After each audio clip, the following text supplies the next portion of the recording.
Nous bénissons Dieu pour tous les anciens, les anciennes, pour tout le conseil pastoral. Nous bénissons Dieu pour les blaisettes, que Dieu bénisse abondamment, et les blaiseaux. Oui, il y a les blaiseaux aussi. Il y a les blaiseaux aussi. Alléluia. Et nous bénissons Dieu pour le peuple de Emma, un peuple formidable. Si tu es né, lève-toi et crie Amen.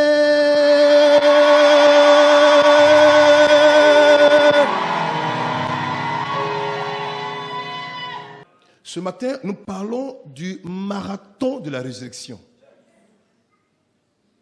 Certainement, ils se sont demandé, mais pourquoi un marathon? Et qu'est-ce que le marathon peut avoir à faire avec une résurrection? Alléluia. Donne-moi mon test. C'est quoi un marathon? Le marathon est une course à pied de grand fond qui s'étend sur 42,195 km sur route. Mais au sens figuré, le marathon est une épreuve prolongée qui exige une grande résistance et une véritable persévérance.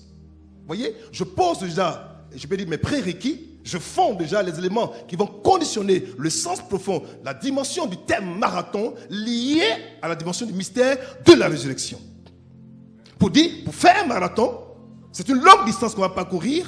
C'est une preuve qui sera prolongée et qui exige de la part des athlètes, donc des chrétiens que vous êtes aujourd'hui, une résistance véritable et une persévérance véritable. C'est pour dire que si ces canaux ne sont pas avec toi, à coup sûr, il n'est pas évident que tu commences la course et que tu la termines. Je te dis que je mets une corrélation entre la dimension de l'œuvre de Dieu et le marathon qu'on voit dans le monde naturel. La vie chrétienne n'est pas une course de 100 mètres, de 200 mètres ou de 400 mètres. C'est un marathon spirituel. Où Dieu exige de toi, en tant qu'enfant de Dieu, de te préparer, d'être équipé, d'être soudé, d'être fortifié. Car cette course, quand on la commence, on doit arriver au bout. Alléluia. Continuons.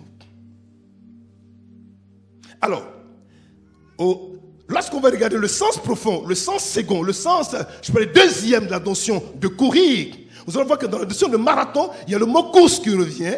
Donc c'est comme si on est invité, nous sommes sollicités, nous sommes amenés à avoir à poser une action qui suppose poser un acte physique. Et courir, c'est un mode de locomotion, voyez-vous, plus rapide que la marche. Quand je dis que je cours, c'est que je ne marche pas. Si je marche, c'est que je ne cours pas. On est d'accord? C'est aussi une preuve de vitesse. Le marathon est aussi une preuve de vitesse. C'est encore l'action de lutter de vitesse avec d'autres concurrents, au rivaux, pour accéder à quelque chose. Il y a une chose que je vois, que je veux toucher, que je veux prendre, et ma vitesse, ma cadence, ma résistance, ma persévérance seront les moyens qui me permettront d'atteindre le but que j'ai visé avant de commencer à courir.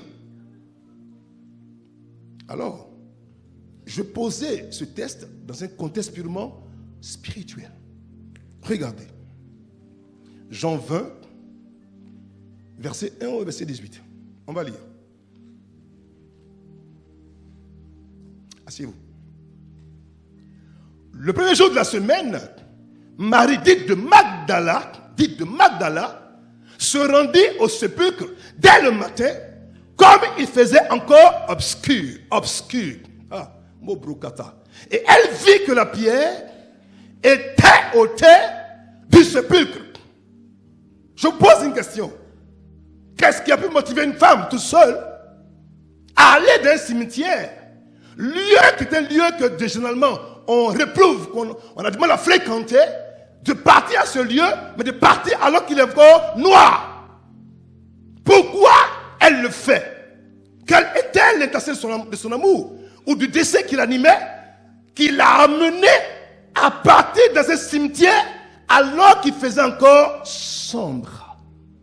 Et généralement dans le monde naturel, quand il fait sombre dans le cimetière, c'est là que les démons et les exorcistes et les satanistes opèrent. On peut rencontrer là-bas n'importe qui. Mais cela n'a pas empêché Marie de Magdalène de partir quand même. Suis-moi, je te connais quelque part. Elle vit que la pierre avait été ôtée et elle marché. Elle a couru. Mais pourquoi elle court? La question que je me suis posée, pourquoi Marie-Madeleine a couru? Mais elle a couru. Et elle court, elle va trouver Pierre, Simon-Pierre et Jean. Elle leur dit, ils ont enlevé de ce sépulcre le Seigneur. Et nous ne savons où ils l'ont mis. C'est bizarre. On a l'impression qu'elle a commencé la scène tout seule. Mais au verset 2, on voit qu'en parlant, elle dit nous. De la sous-tend que Marie-Madeleine n'était pas seule. En fait, il y a beaucoup de polémiques sur ce verset. D'aucuns disent qu'elle est partie la première et les autres sont venus après, ailleurs la rejoindre dans cet endroit bien précis. Donc, toutes les quatre, elles ont constaté que le cercueil, pendant le cimetière, avait été profané, la pierre avait été ôtée, mais le corps n'y était pas. Parce que quand partaient au cimetière, elles se sont demandées, mais qui va nous rouler la pierre afin qu'on soit capable d'embober le corps? Donc, leur vision, leur course, leur projet, c'était partir prendre soin d'un corps. Mais ne savent pas que ce cimetière ne peut pas conserver. Dans leur tête, Marie en partant pensait qu'elle allait voir le corps de son Seigneur pour l'entretenir. Dans sa vision, je dois aller voir le corps de mon Seigneur pour l'embaumer, pour le parfumer, pour le restaurer. Je dois le faire. Elle part tôt. Elle part où il fait nuit. Mais arrivée, alors que tu avais une question de savoir comment ferais-je pour déplacer la pierre, Dieu lui dit, le comment c'est pas pour toi. Laisse-moi gérer le comment, toi, va seulement.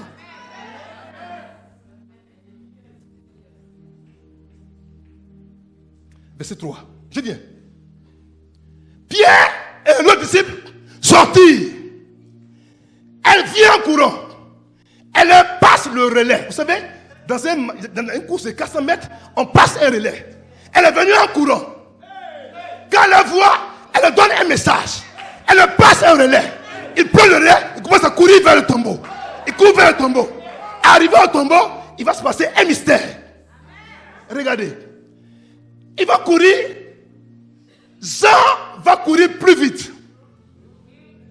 Regardez. Ils couraient tous deux ensemble, mais le disciple courut plus vite. Qu'est-ce qui l'a motivé? Qu'est-ce qui l'a poussé? Qu'est-ce qui a sous-tendu son désir d'aller plus vite?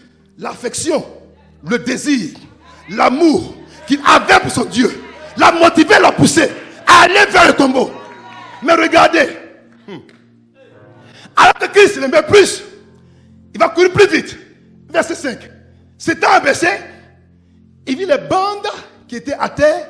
Cependant, il n'entra pas. Tu as couru plus vite, c'est vrai.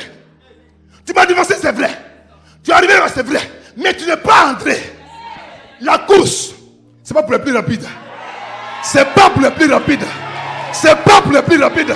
C'est pas pour les plus rapides. Mais regarde, au moment où justement, celui qui l'a dépassé arrive, lui il arrive en arrière. Mais quand il arrive, sans stop, il rentre en même temps dans le cimetière. Pourquoi? Celui qui a couru plus vite, Dieu l'aimait. Celui qui est dans le tombeau, il aimait Dieu. Voilà la nuance. Voilà la nuance. Voilà la nuance. Donc à la limite, un homme que tu aimes, son action vers toi est un homme qui t'aime. S'il t'aime, son action est plus profonde que quand toi tu l'aimes. Je vous dis quelque chose. C'est pour ça que je te regarde. Quand je te regarde, je te demande, qu'est-ce qui te fait courir? Pourquoi tu cours?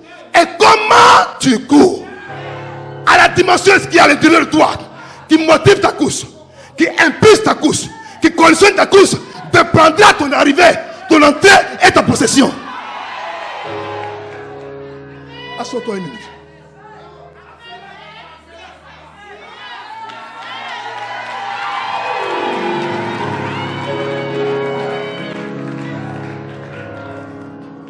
Jean est surnommé le disciple que Jésus-Christ aimait. Tout le monde le connaissait comme ça. C'était quoi? Un privilégié. Je me suis posé une question. Christ l'aimait beaucoup. Mais est-ce qu'il lui aimait beaucoup Christ?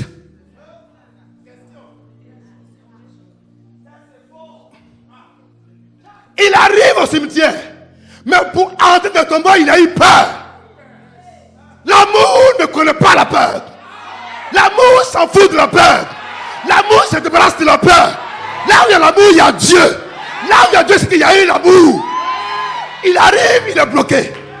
Ça veut dire que l'amour qu'un homme peut te porter va avoir toujours une limite. Mais la passion, traverse l'amour. Elle va poser des actions que l'amour humain n'a pas, l'amour divin peut l'avoir. C'est pourquoi Dieu lui-même, quand il a aimé l'humanité, il s'est donné. Quand on aime vraiment, on donne. On donne. On donne. Et on donne sans compter. Ce fut le cas de Pierre. C'est la raison pour laquelle quand Christ partait, il n'a pas remis les clés de l'église à Jean, qu'il aimait, mais à Pierre, qui était plus amoureux de lui.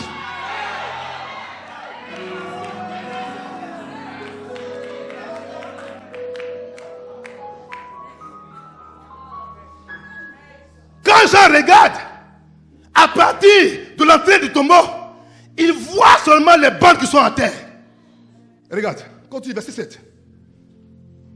Et le linge qu'on avait mis sur la tête de Jésus, non pas avec les bandes, mais plié dans un lieu à part.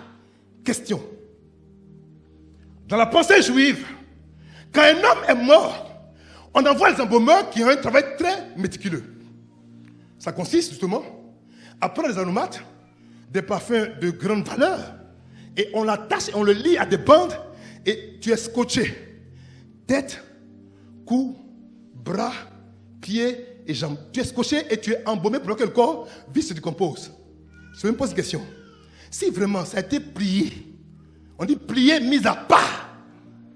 Qui a plié? Et puis quand il a plié? Et puis comment il a plié?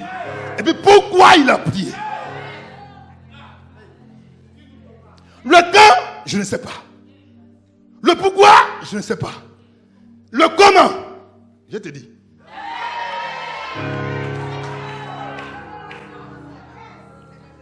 La Bible dit que Dieu a dit que j'ai dit, je ne permettrai pas à mon oint de rester isolé dans le séjour des morts. En fait, vous allez voir plus tard, au verset 11, quand Marie-Madeleine va intervenir, elle va percevoir, elle, à son coup de regard, là où Jean regardait, elle n'a rien vu. Quand Marie-Madeleine va regarder, elle va voir deux anges. Mais assis où? Un au côté des pieds, un au côté de la tête. Je soupçonne que, au moment où on a déposé dans le tombeau, mon Père, mon Dieu, que dis-je? Le Créateur sur la terre a envoyé deux anges pour prendre soin. Oh. À l'époque, il n'y a pas de voiture. Le monsieur a marché pendant longtemps. Il fallait masser son pied pour préparer ses pieds à la seconde mission. La tête est le cerveau qui pense, qui conçoit les stratégies nouvelles. Car il va naître dans une autre dimension, dans une autre création. Fait qu'il ressort différemment.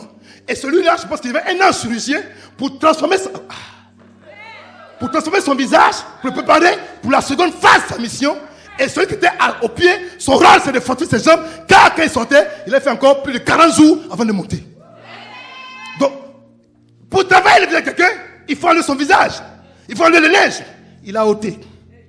Il a pris un pas. L'autre a fini de le masser. Elles arrivent et regardent, le tombeau est vide. Il est parti où? J'ai découvert quelque chose. La pierre n'a pas été enlevée pour qu'on sache qu'il est ressuscité. Non. Enfin, pour qu'il puisse sortir. Non. On a tout pensé qu'il fallait ôter la pierre pour qu'il puisse sortir. Non. Il n'a pas besoin de route pour sortir. Il n'a pas besoin de passage pour sortir. Il n'a pas besoin d'avoir un pour sortir. Il n'en a pas besoin. En fait, la pierre était ouverte pour que toi, qui es à l'extérieur, tu regardes pour voir. C'est pas pour Dieu que c'était ôté. C'est pas pour qui c'était ôté à cause de toi. C'est la raison pour laquelle Jean est venu, il s'est arrêté, il a regardé. Il n'a rien vu. Pierre est venu, il est entré. Il a touché. Et les deux vont partir à la maison tristes. Mais c'est pas possible. C'est qu'elle a fait ça.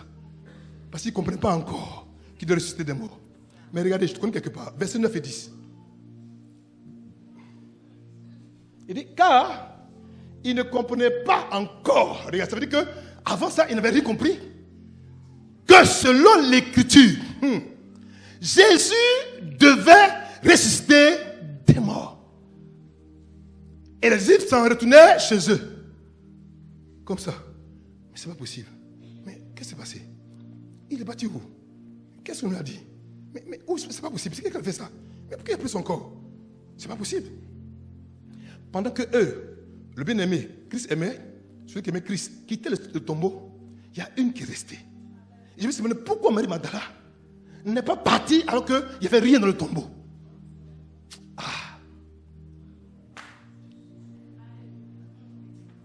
Vous savez,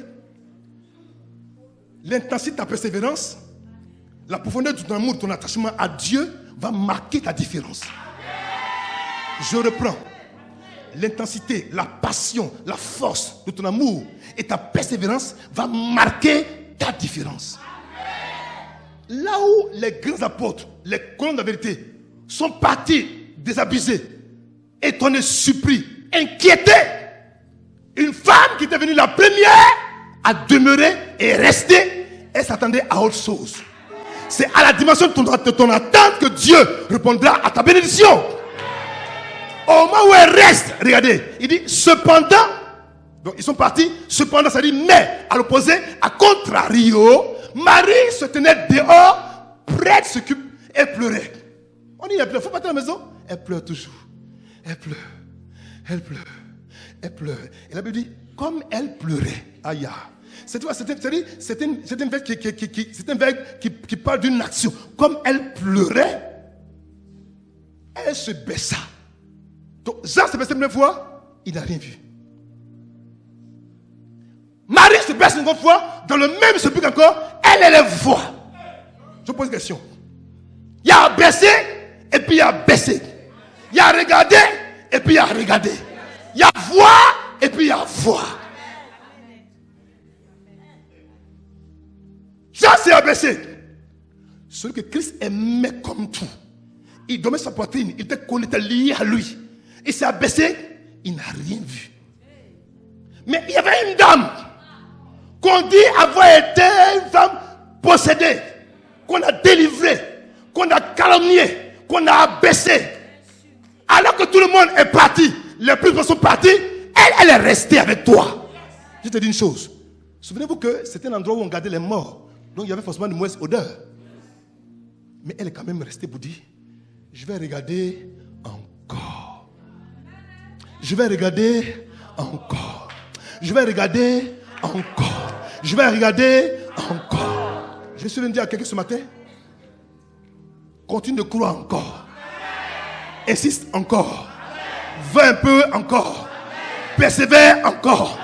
Parce que de ce encore viendra la différence que Pierre et Jean n'ont pas eu, que Marie-Madeleine a eu. Elle est venue voir sa persévérance. Au moment où elle regarde, elle voit deux anges. Question. Est-ce qu'au moment où Jean regardait, il n'était pas là?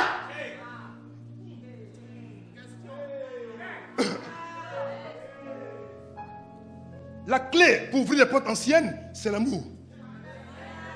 Un homme est bébé d'amour, rempli d'amour. Là où les hommes ne voient pas ces choses, à cause de l'amour qui ouvre tes yeux spirituels, tu verras une chose que les autres n'ont pas vue. Dieu a dit à Josué, Josué, vois, je livre Jéricho entre tes mains. Cette façon de voir n'a rien à voir avec la vue naturelle. En fait, l'amour, la passion, le désir de Marie-Madeleine ou de Marie-Magdala a été le moyen par lequel Marie a vu de la dimension de Chazar. Chazar, c'est pour vous dire pénétrer et regarder au-delà des apparences. Elle a regardé, boum, son esprit s'est ouvert. Elle voit deux anges. Les anges n'ont pas quitté le tombeau, ils étaient tous dans le tombeau. C'est la façon de voir qu'il y avait quoi? Changé. Parce qu'il y avait quoi? Une attente. Elle avait une expectative, elle avait un désir, elle avait une aspiration. Elle dit, je ne peux pas partir d'ici sans voir me ressusciter. Je ne peux pas sortir d'ici sans voir mon Père, mon Maître, mon Dieu, mon Seigneur, mon libérateur, mon bienfaiteur. Je ne partirai pas d'ici. Comme Jacob. Tant que tu me bénisses, je ne te laisserai pas partir. Elle avait une attente, elle avait un désir, elle avait un espoir. Elle avait une aspiration. C'était suffisant pour que Dieu se révèle à elle. Verset 13. Verset 13, regardez. Il lui dit, femme, pourquoi pleures-tu? Les gens sont bizarres, quoi. Tu sais qu'elle cherche son Seigneur, puis pourquoi pleures-tu? Mais il veut que tu dises, parce que quand tu parles, il y a création. Regarde ce qu'il va dire. Femme, pourquoi pleures-tu? Elle leur répondit, parce qu'ils ont enlevé mon Seigneur. Et je ne sais où ils l'ont mis. Cette phrase est bizarre. Elle m'a dit, parce qu'ils ont enlevé le corps de mon Seigneur. Elle dit, parce qu'ils ont enlevé mon Seigneur. Elle m'a dit, parce qu'ils ont enlevé le corps de mon Seigneur. Elle dit, parce qu'ils ont enlevé mon Seigneur. Je soupçonne que Marie Madeleine était la seule qui avait compris que cette direction-là, elle croyait.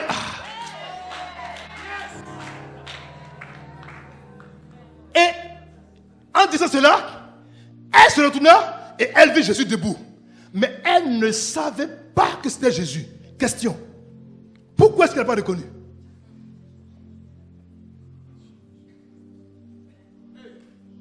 L'ange qui était aux côtés de la tête avait fait la chirurgie divine. Je vous dis, la Bible dit que, après chapitre 1, verset 5, que Christ est le premier ayah, le premier né de la nouvelle création. Il est le premier né de la nouvelle création. En fait, elle n'a pas reconnu parce qu'au moment où il sortait, l'ancien Jésus, avec qui ils avaient mangé, dormi, parlé, était rentré dans une autre dimension de gloire. C'est ce Jésus-là en question que Marie-Madeleine a vu, qui s'est révélé à Paul. Et ce Jésus est différent du Jésus de Pierre, de Jean et de Jacques.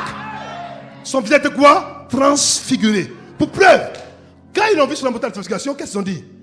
Père, ton visage brillait. Et c'était bizarre. C'est ce vrai visage-là qui était sa vraie nature. Elle ne le connaît pas, mais regarde ce qui va se produire. Jésus lui dit, femme, pourquoi pleures-tu? Seconde question. Pourquoi il pose la même question? Il veut savoir, il y a quoi dans ton cœur? Qu'est-ce que tu désires? Est-ce que tu m'aimes vraiment? Tu m'aimes vraiment? Dis-le-moi. Dis-le-moi. C'est la raison pour laquelle plus tard, à la fin du chapitre 21, Christ va poser 3 premières questions à Pierre. Parce que Pierre, si tu m'aimais vraiment, tu serais resté pour t'attendre d'abord à savoir si je suis là-bas ou pas. Mais Pierre était parti. Plus tard, plus d'une seconde chance encore, il va lui poser la même question. Et 3 fois plus, il va lui dire, Seigneur, tu sais bien que je t'aime. Il veut voir quoi? Avoir une preuve matérielle. Amour sans parole, ce n'est pas amour. Amour sans expression, ce n'est pas amour. Amour abstrait, ce n'est pas amour. L'amour est concret. L'amour est palpable. L'amour est physique. L'amour se transmet. L'amour se communique. L'amour se libère. L'amour se donne. L'amour se manifeste. Elle dit, dis-moi où tu l'as mis et je le prendrai. Elle dit, je le prendrai. Donc, elle dit, maintenant, je vais le prendre. Verset 16. Jésus lui dit, tu ne peux pas prendre Marie. Ce qui est sorti maintenant là. Avant, on l'a chicoté. Pour le passé, on l'a humilié. On a caché sur lui. On l'a battu. On a été mauvais avec lui. Mais maintenant là, c'est plus possible. Marie. Et dit, Jésus lui dit, Marie! Elle se retourna. Je pense que pourquoi elle s'est retournée? C'est tellement que ce qu'elle lui a donné d'eau. Elle continuait de regarder les anges. Elle pensait tout ce regard c'était les anges. Pour elle, c'est les anges qui peuvent donner une solution. En fait, il y a plus grand que les anges. Il dit, Marie! Elle se retourna. Seigneur mon Dieu, elle dit quoi? Rabouni. C'est quoi un maître? Le maître, de sa façon étymologique, c'est celui qui a le pouvoir de transcender toutes les lois physiques. C'est-à-dire, il contrôle toutes les lois physiques, les lois spirituelles, les lois supranaturelles, il les contrôle. Elle dit, maître! C'est-à-dire, elle a tout dit. Il dit, ne me touche pas. C'est Jésus que tu vois maintenant là, on ne peut plus le toucher. Je dois monter mon père et votre père pour apporter mon sang comme gage de ce que le prix du rachat a été payé. Au moment où il a dit, ne me touche pas, elle ne touche pas, il monte. Il monte, il est parti. il est parti. Il va leur dire que je monte vers mon Père et votre Père, vers mon Dieu et votre Dieu. Automatiquement là, changement de filiation. Marie elle a annoncé aux disciples qu'elle avait vu le Seigneur et qu'il lui avait dit ces choses. Question. Pourquoi c'est à elle que le Seigneur demande d'aller annoncer cette révélation? Pourquoi pas à Jean? Pourquoi pas à Pierre? Vous savez pourquoi? À cause de son nom. Marie Magdala veut dire tour. La tour est un lieu élevé à partir duquel on peut annoncer avec force et puissance un élément pour se faire entendre de très loin.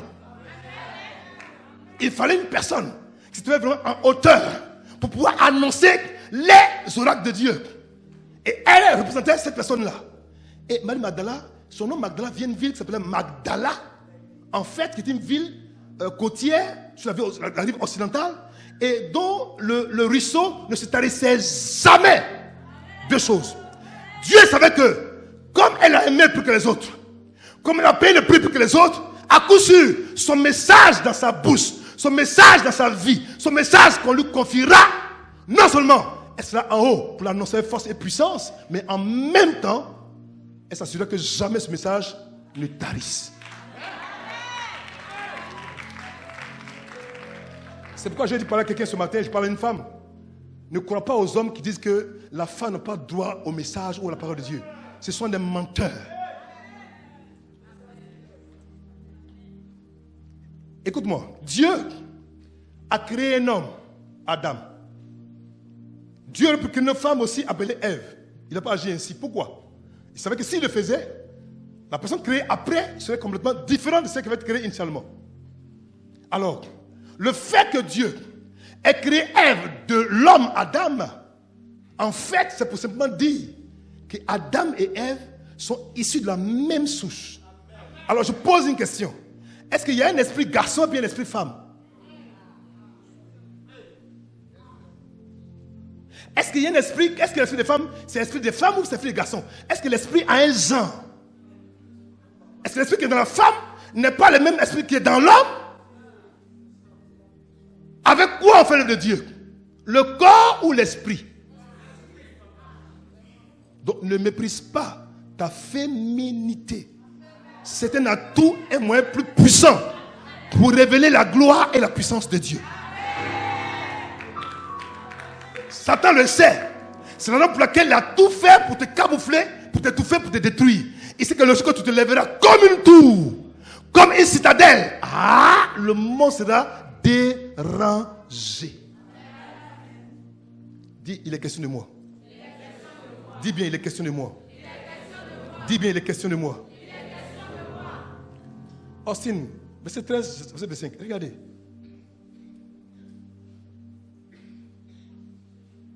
Il dit, et lorsque Jean achevait sa course, redonne la référence, pardonnez, redonnez-moi la référence. Actes, chapitre 13, verset 25, version Austin, d'accord? C'est bon? Vous avez pris? Et lorsque Jean achevait sa course, il disait, qui pensez-vous que je sois? Je ne suis pas le Christ.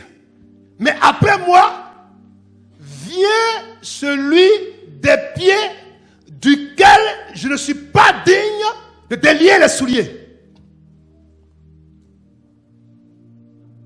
Il achève sa course. Au moment où il achève sa course, c'est-à-dire son travail missionnaire, qu'on appelle la course, il annonce un oracle pour dire que celui qui vient après lui doit reprendre la course. Lui, Jean, il passe quoi? La place, il donne quoi? Le flambeau. J'ai fini ma course, il prend la relève et il part. C'est la raison pour laquelle sa tête a été coupée. Jean est celui-là qui a révélé Christ, qui l'a annoncé. Tout le monde a suivi. Pour pas qu'il y ait chose déjà, on a lâché sa tête. C'est moi son autorité. Et Christ maintenant est entré en scène.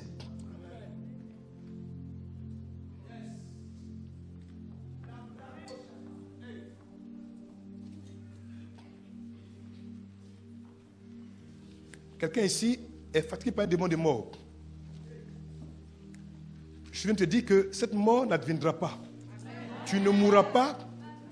Tout ce qui est planifié par le diable va disparaître.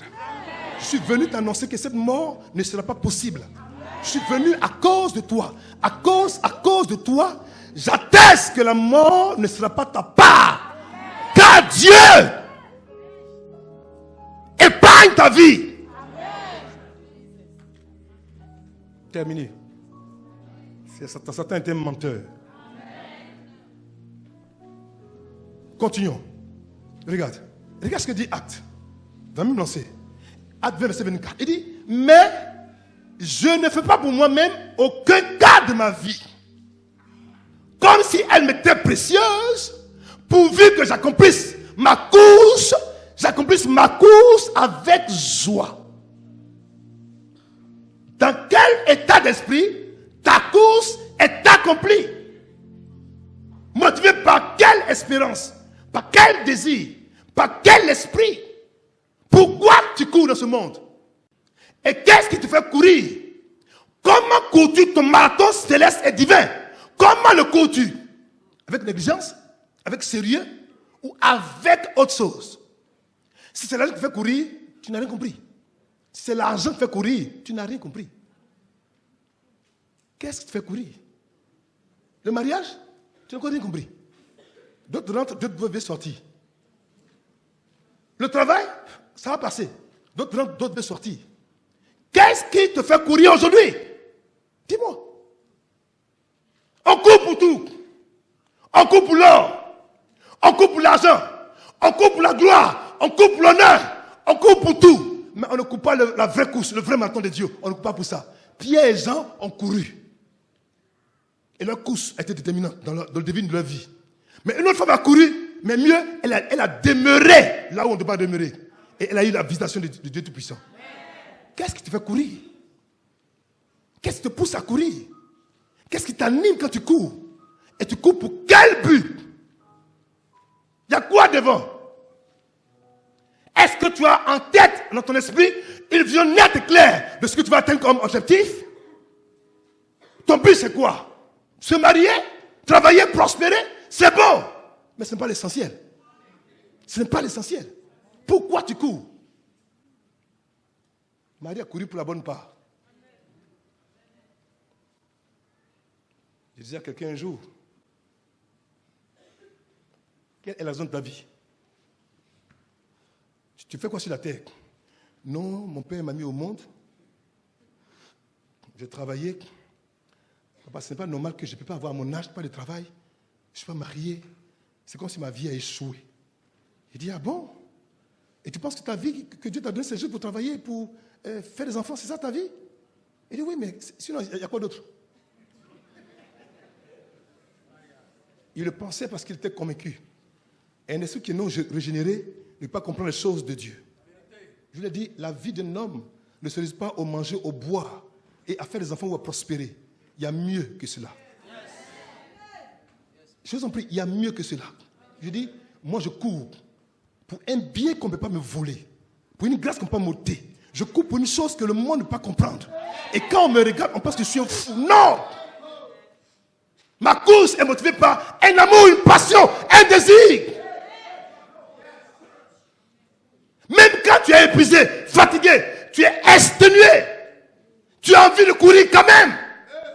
Parce qu'il y a en toi un désir tellement fort que ton corps ne peut pas sous-tendre et supporter et aider ton esprit à le motiver. Parce que le corps ne comprend pas que ton esprit a une autre nourriture qui n'a rien à voir avec la terre. Soyez passionnés de Dieu.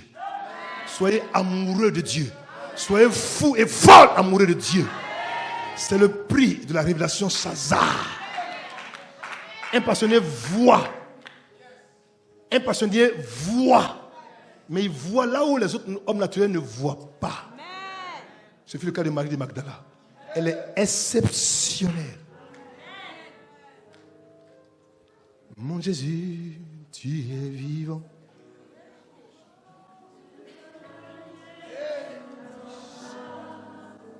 Si je vis, c'est pas ta grâce.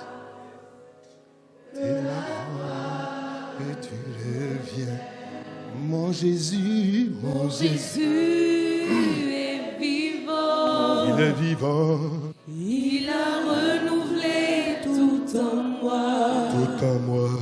Si je vis, c'est par sa grâce. Par sa grâce. Que la gloire lui revient. Tu vis par la grâce de Dieu. Donc, la gloire est pour ton Dieu. Pourquoi laisses-tu autre chose que cette bénédiction t'animer, te conduire, te pousser? Pourquoi?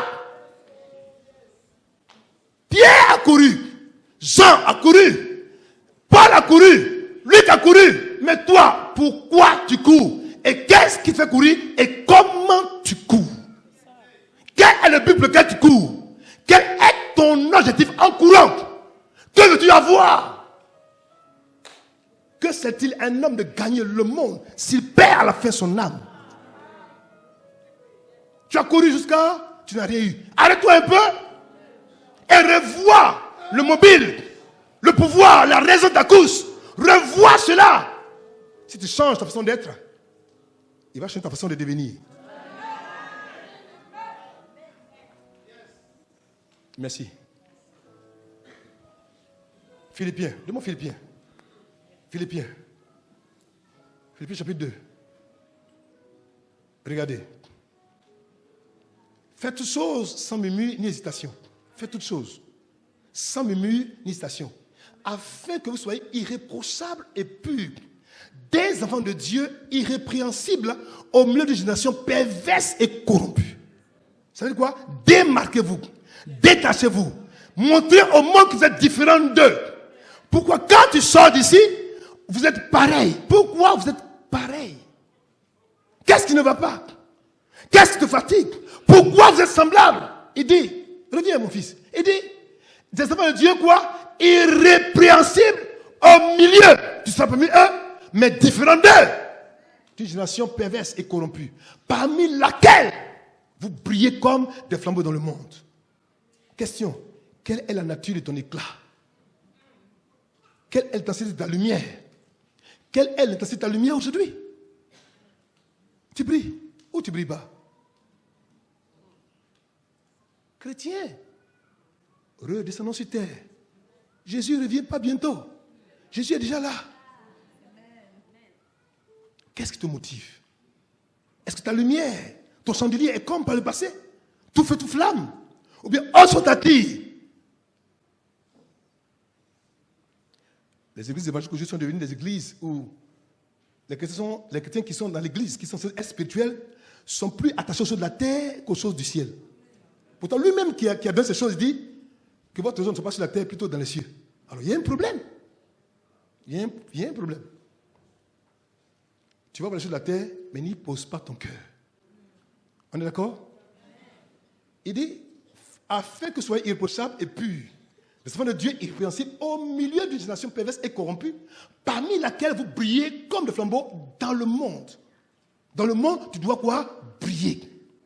Que tu ne veux pas, c'est obligatoire que tu brilles. Tu n'as pas le choix. Si tu es enfant de Dieu, ta lumière te distinguera entre plusieurs. On regarde et on dit, ça c'est un enfant de Dieu. Ça c'est un enfant de Dieu. Ça c'est un enfant de Dieu. Mais si on vous confond, c'est que ta lumière s'est éteinte. Et le drame, c'est qu'aujourd'hui, les chrétiens, ils ne savent même pas que la lumière est éteinte. Ils ne savent même pas que leur lumière est éteinte. Ils ne savent même pas. Ils marchent, mais ils sont sans lumière. Ils parlent, ils sont sans lumière. Ils courent sans lumière. Alors, tu es qui maintenant au milieu du monde? Qui tu es? Qui es-tu? Cours vers le ressuscité. On doit revêtir la stature parfaite de Christ. Être exactement comme lui. Mais lui, il est comment? La Bible dit qu'il habite dans une lumière inaccessible. Il est imbibé de lumière. C'est la raison pour laquelle Dieu a fait de lui le Seigneur de tous. Quelle est aujourd'hui l'intensité de ta lumière? On marche dans le monde et on est pareil comme des hommes du monde. Moi, ça me fait pitié. Ça me fait pitié, c'est vrai. Regardez le verset 16. Il dit, portant la parole de vie, et je pourrais me glorifier au jour de Christ, de n'avoir pas couru en vain, ni travaillé en vain. Ça veut dire quoi? Qu'on peut courir en vain et travailler en vain. Moi, vous me connaissez, moi, mon évangile là, c'est un évangile. J'ai dit, tu peux courir plus vite, aller plus vite, travailler plus vite, manger plus vite, prospérer plus vite. Mais tu peux avoir fait tout ça en vain.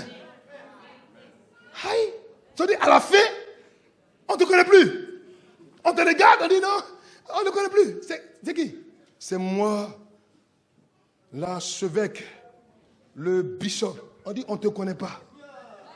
Comment ça, on ne me connaît pas? C'est moi qui ai la l'église, on dit, on ne te connaît pas. Ça fait peur, hein? Ça fait peur. Marie est restée dans le tombeau.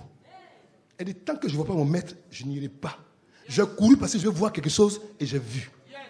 Elle pensait avoir un cadavre, elle a eu un homme nouveau. Ah, mais c'est quelque chose.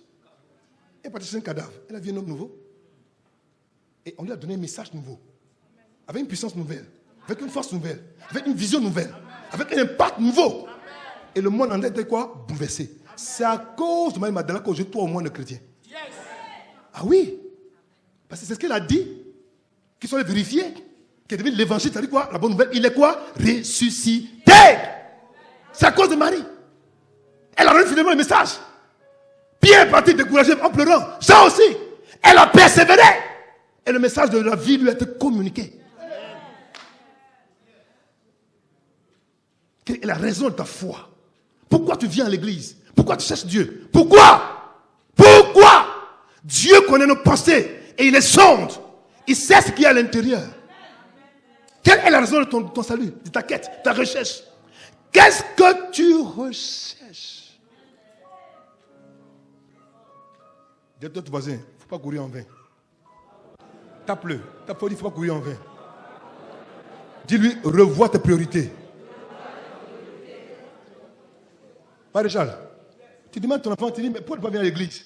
Non, papa, il n'y a rien, hein, je me porte bien, je suis là. Mais j'ai fait trop de travail. Qui donne le travail? Qui donne la promotion? Qui donne l'élévation? Qui donne la percée? Qui donne la faveur? Qui donne l'enfantement? Qui donne le mariage? Mais Dieu laisse tout dehors? Non! Non! Il y a un lieu de bénédiction. Il y a un lieu d'élévation. Il y a un lieu de percée. Il y a un lieu de gloire. C'est la maison de Dieu!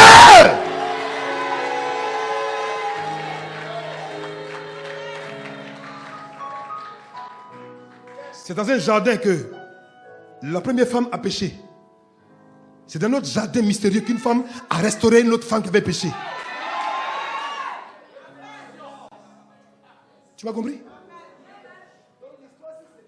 Je vous dis, quelque chose de spécial se produit. Elle aurait pu faire comme tout le monde. Les autres femmes sont parties. Mais cette autre femme, cette possédée, cette ex-possédée, a continué de croire, elle a cru, elle a espéré, elle a désiré, elle a soupiré encore. Elle est restée là. Je veux mon Seigneur ou rien. Jésus ou rien. Le Messie ou rien. Adonai ou rien. Mon Père ou rien. Mon libérateur ou rien. Il a été obligé de se révéler à elle. Si tu cherches Dieu de tout ton cœur, si tu le cherches ardemment, tu le cherches profondément, tu le cherches et tu aspires à le voir, il va se dévoiler. La quête de ton cœur, ton désir va amener Dieu à se révéler. Attends, il dit, celui qui cherche Dieu et qui cherche de son cœur, il ne trouve pas. Dieu le trouve. Elle a fait. Et Marie n'a pas couru en vain. Pierre a couru en vain. Jean a couru en vain. Parce que quoi? Ils n'ont pas vu le ressuscité, puis ils sont partis. C'est plus tard que, de là-bas que Christ s'est révélé à Pierre. Et plus tard, il est parlé aux 12, tous assemblés dans la chambre haute. Parce qu'ils ne croyaient pas encore. Mais Marie a eu la primeur de cette gloire. Elle a eu la primeur. À cause de quoi? De sa passion pour son Dieu. Il y a quoi dehors? Dis-lui, tape-le, dis-lui, il y a quoi dehors? Tape-le. Tape-le bien, dis-lui, il y a quoi dehors?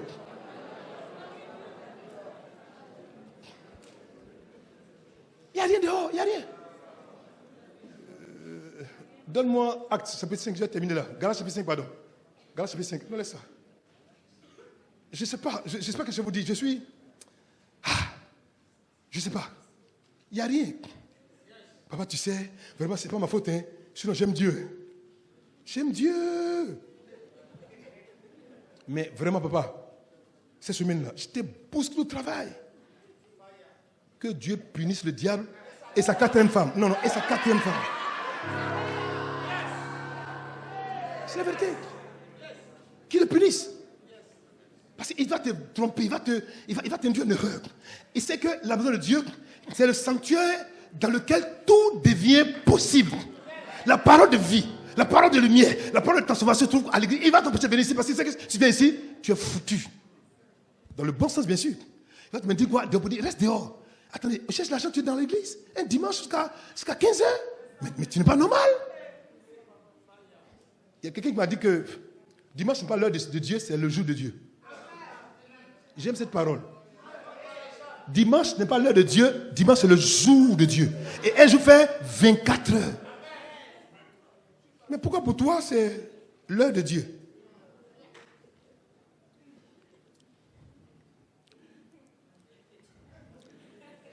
Je déclare, si tu fais ta main comme ça, ta main reste comme ça.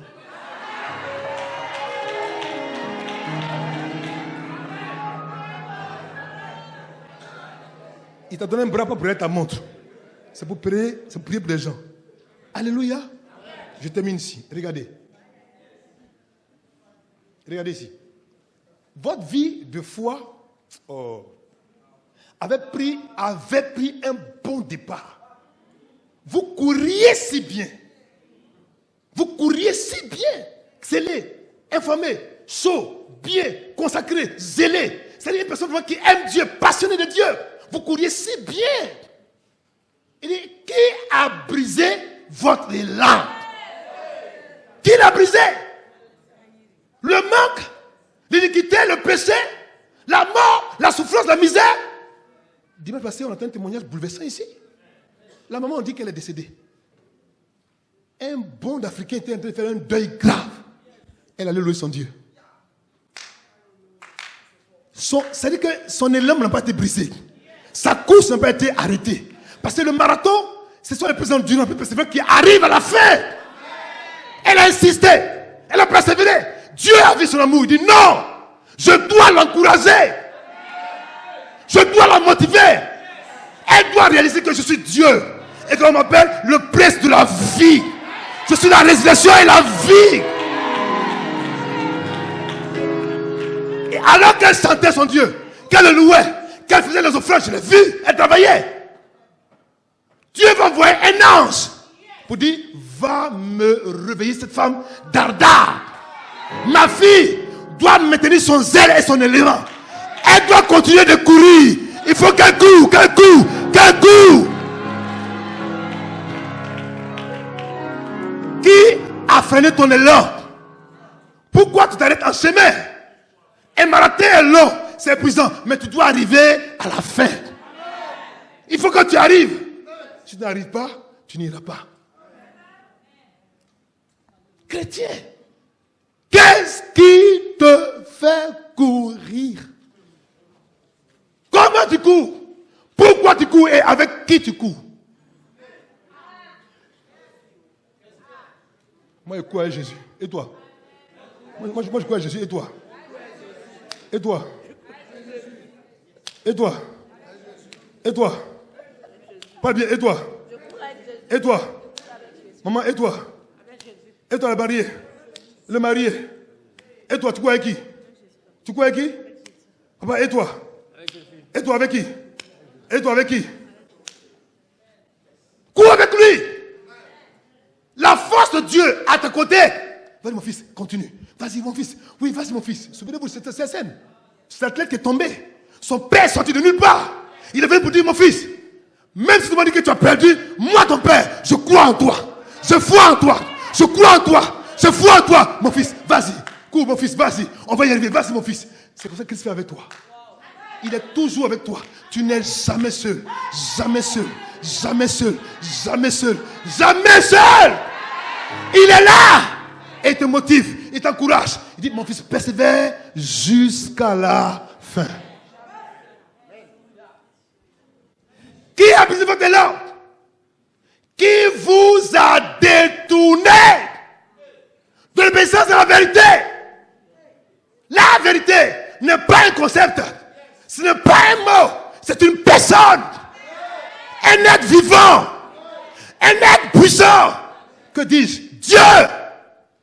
Dieu, Dieu, Dieu. Il est la vérité. Il n'a pas la vérité.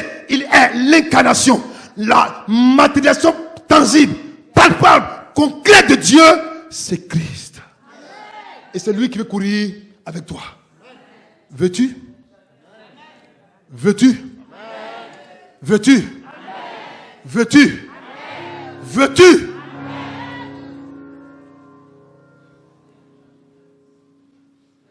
Que Dieu vous bénisse.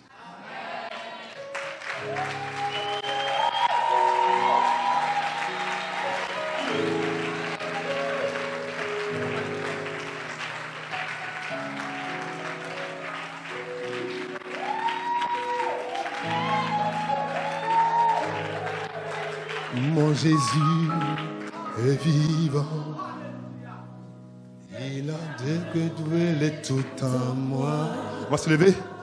Si je vis, c'est par ta grâce Que la gloire de Dieu. Mon Jésus, adore-le, adore-le. il a renouvelé tout en moi. Si je vis, c'est par sa grâce Que la gloire lui revient. Mon Jésus est vivant. Jésus est vivant. Il a renouvelé tout en moi. Si je vis,